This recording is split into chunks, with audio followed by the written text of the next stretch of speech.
Welcome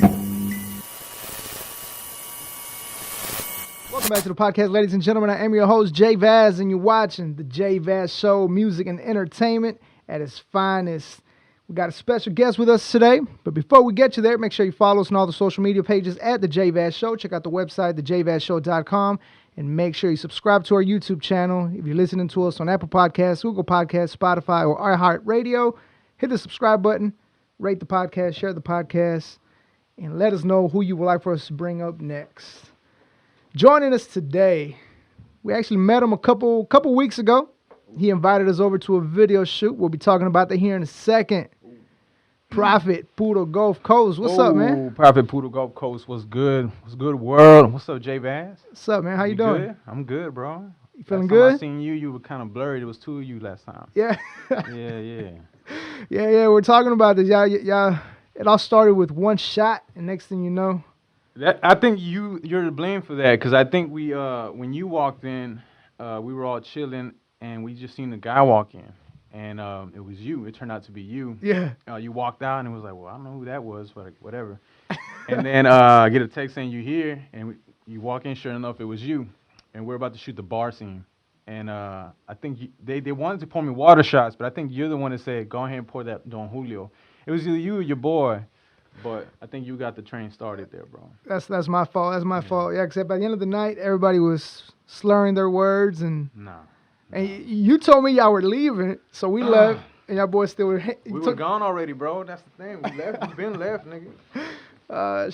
Shit, man. Let's get right into this, man. For the people who might not know you, we're gonna dig a little bit deep into your story and get to know you as a person, get to know you as an artist. And bring some light to your music, man. Which one's my camera, bro? That one? This one? It's this one. All right, bro. Let's make sure. Go ahead, bro. All right, man. Well, shit, let's get into this, man. Prophet Puro Gulf Coast, man. Yes, sir. Where you from, man? I am from the north side of Houston. I lived everywhere growing up, but for the most part, from the north side of Houston, right there, 45 West Road, close to Greens Point area, Aldine area. That's where I'm from. That's where I grew up at.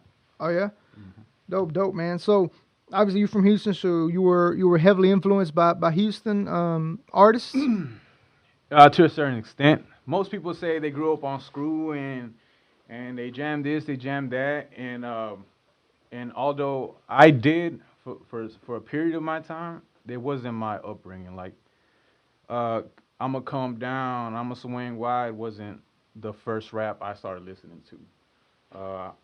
For the most part, I was brought up on straight lyrical rap, which is kind of why a lot of my songs, they're just bar heavy. Twista was one of the first favorite rappers I liked, and the Bone Thugs. So you can see already I like fast rap. I just like it. To me back then when I was younger, slow rappers, it just wasn't doing it for me. But that's before I could understand what the culture was and why it was slow and everything. But for the most part, influences, Get Your Mind Correct, definitely sparked something in me to start making music. Yeah. You know? But for the most part, yeah, it was the fast raps. Anything fast rap, that's what I was on. So you mentioned getting, Get Your Mind Correct, or Chamillionaire Paul Wall got you started in this. So let's talk about how exactly did you get started in the music industry? In the industry, this industry, the shady ass, slimy ass industry. No, I'm bullshit. Rapping. I've been rapping for a long time, but professionally and taking it seriously, about 5 to 7 years. Before that, it was just a hobby. It was just some shit we did with the crew, some shit we did at the clubs and shit like that. But it started when I was younger. Like I said, I would hear a song. I would go home and put it. Some of you may not be young enough, but we had tape recorders and CD players back then. Yeah. And I would just press play, rewind, and write down every single lyric of my favorite verses. That helped me work on my penmanship and also memorizing my verses. and I would just play, record, and before you know it, every time we would go out and we would freestyle, a lot of the vocabulary that I was just reciting off people that I like to hear rap, I picked it up easy. So rhyming was very natural to me, and I like making songs. But it wasn't up until I think 2015 where we went on this one tour with I linked up with Doman for the first track. I met Doman. I didn't know him before that. He introduced me to Republic Tour event they were doing, and they had a show in Houston. So that really revamped everything to start making songs again with Garza, Doman, Clever, Capo, uh, my whole team, Puro Gulf Coast, TP, at Chapelin. Um, and that's what started it around 2015. But rapping, shit, since I was a youngin. So you were young. Since the North Side shirts, since the South Side shirts, since Astroworld was still here, since freestyling was a thing, since rapping and jacking for beats was a thing, since if you wore a blue shirt or a black shirt, got you fucked up. I've been rapping since then, but it was always just a hobby back then. So a couple questions. Sir. All right. So the first one, it's Prophet and Puro Gulf Coast. Is that your label, or is that your just your brand, so to speak? So to explain that, we just got to go a little back. Puro Gulf Coast is its own entity. If you look here, Puro Gulf Coast, that is the Wu-Tang. That is the Dipset. Puro Gulf Coast is the entity itself. From the very beginning, when my boy Chapelin started it with Chunky Yo, R.I.P. Chunky Yo, we'll get into that a little later. When they started it, they had an idea, and it was basically, we start here, and everybody branches off, and we back each other up. And it started with 2 guys, then 3, and then 4, and then 5, and then we just similar to all the groups you've seen rapping. But Puro Gulf Coast is an entity. Prophet Puro Gulf Coast, that's me, off that entity. Just like ASAP Ferg, ASAP Rocky, it's the same thing. Just the name goes first. But what really started the Prophet Puro Gulf Coast, my label is Prophetized. Prophetized Music and Prophetized Production. And that's just a play off my name, Prophet, Prophetized. Prophet is actually a short name of Prophetized.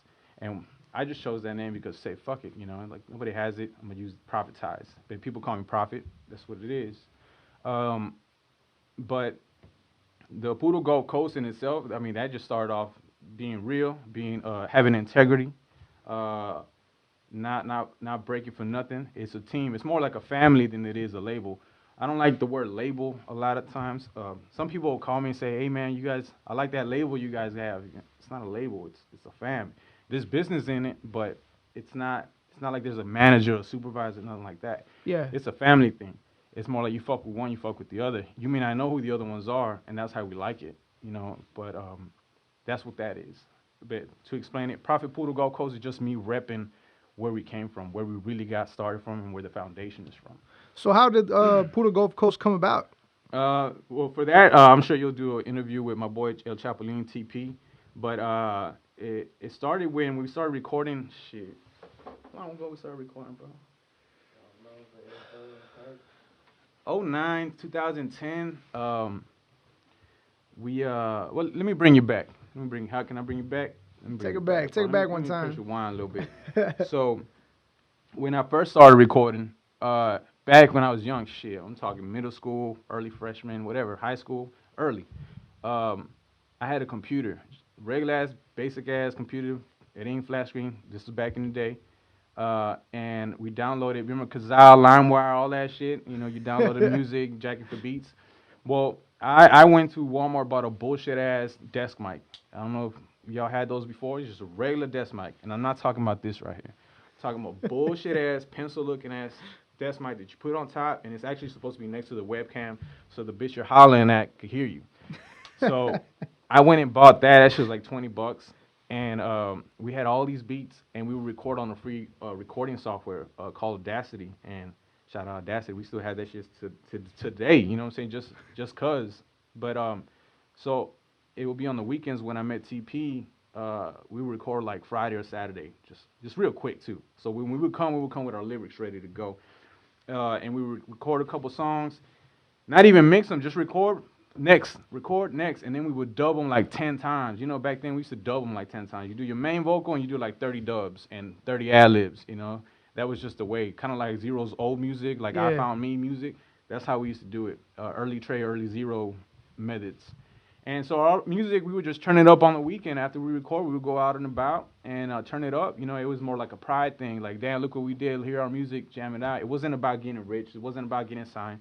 Nothing like that. It was just, we love to do that shit. So fast forward a little bit after high school, bought a condenser mic, and we started recording on that. So we started upgrading the hardware and the software.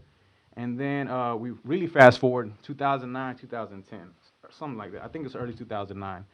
I had my crib at this point, my own house, and me and TP linked up, and he said, yo, can I bring my boys? And I said, hell yeah, let's go. And that ended up being, I believe, Chunky Yo and his brothers. And I think maybe Perp was there. I wasn't sure. I think they came like in the third or fourth session or the fifth, somewhere along the line. But basically, it turned into a group of 5 rappers rapping every week for like a whole summer and recording every week, not rapping, just recording. That's where I got my whole being the engineer and making beats. Like I can make a instrumental, but it ain't no Risco Funk. Shout out Risco Funk. It ain't that type of beat. Engineer. I ain't no FM. Shout out FM. He got some shit popping up. Shout out FM. But that's where I got my engineering stuff going on too. So I understand it. So for the most part, it was me recording 4 rappers, and then I would switch one of them, and then I'll go record and lay my shit down.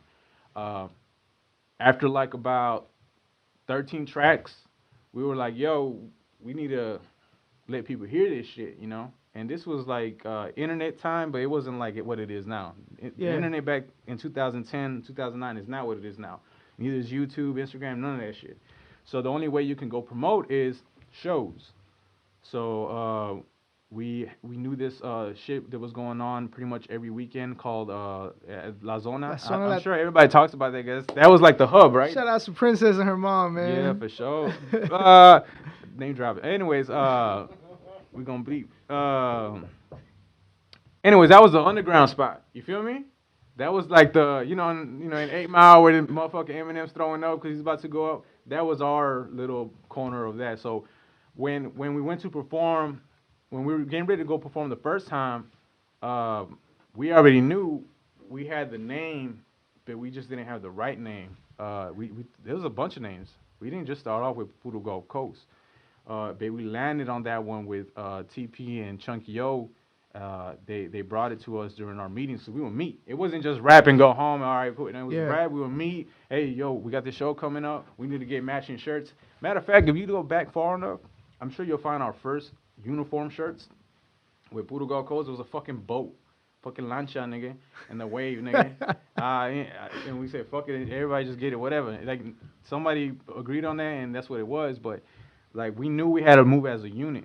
Yeah. And we knew we were making Gulf Coast music, and I'm not saying this is where that came from, but the puro, the purity of this rap shit, this family shit, this thug shit, this shit that we're doing here, this lyricism, this fucking way of life, it ties in well. And it's not that we just make Gulf Coast music, but yeah, nigga, we only make puro Gulf Coast, niggas. And there's nothing but Gulf Coast shit. You either relate or you don't.